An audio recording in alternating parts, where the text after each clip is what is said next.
And finally, keep that applause going for Yvonne from Hawa Dawa.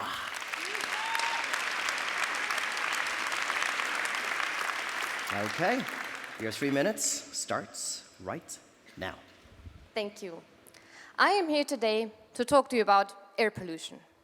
This is probably one of the biggest environmental problems of our time. According to a recent OECD study, yearly economic losses linked to air pollution are going to be at a staggering $2.6 trillion if we don't take any action.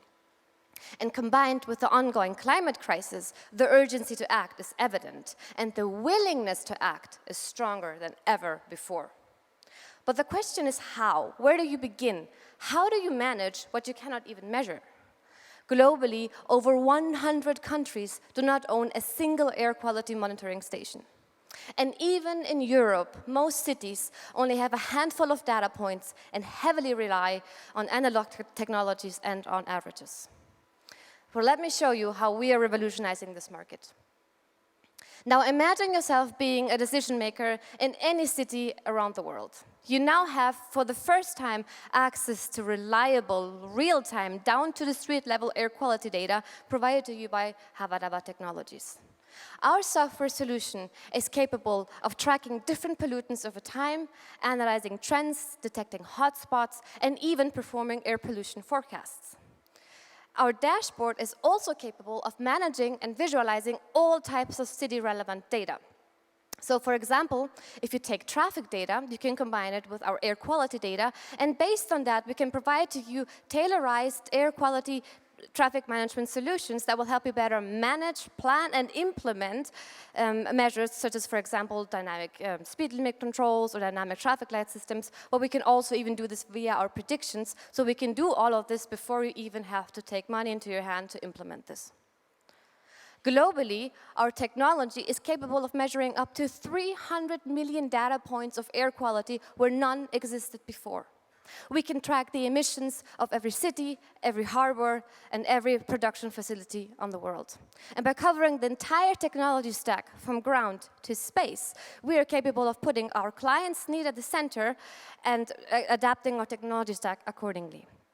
We empower decision makers, such as companies and governments around the world, to save billions of dollars by investing their money into the right solutions and technologies and maximizing the ecological return of every euro invested.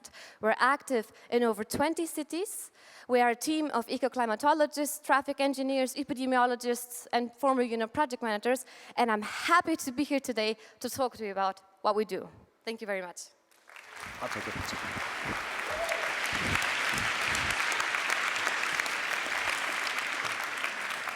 And well done. Your 2 minutes for Q&A starts now.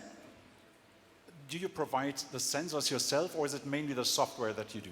So we have a sensor that we have developed all by ourselves. There's over 200 different components, and from the PCB selection to the firmware to the design and the calibration is all done in-house by our technical team. And your customers are the cities? We have two types of customers. So on the one hand, we have cities, public entities, public authorities, everybody who's basically active in the public sphere, but also we work a lot with companies, B2B clients, companies that are active in the shipping sector, logistics sector, transportation sector, etc. Yes. So selling into government-owned institutions is notoriously difficult. What's your experience there? Well, actually, I cannot validate that sentence because we've made another experience. For example, this year, we met together with 8 mayors of 8 cities in Bavaria, and 3 months later, we signed contract with them. So this is actually quite fast, even for a public institution. However, I do acknowledge that it can take a bit longer. Thank you. And this is why we've been able to make strategic cooperations with some of Germany's largest infrastructure owners. And so we're able to deploy our technology at a very fast speed. And we're, for example, measuring in a German city for over a year without the city actually being involved. So we can still have revenues and make money without the city. What's the reason a prospect would say no? Do they not care about the environment? What? Why would somebody say no? I do not know why somebody would say no. I mean, the pressure and the willingness to act is stronger than ever before. And, you know, sometimes cities come to us and say, everybody's measuring, and you know they're giving us problems, and what we're offering is to take back ownership and saying, you know, you have to take control because people are measuring, technologies are out there. We should be at the forefront of this and say, yes, the air is bad or the air is good, and we're actually doing something about it. Perfect. Thank you so much. I'll take that. You can have a seat. Well done.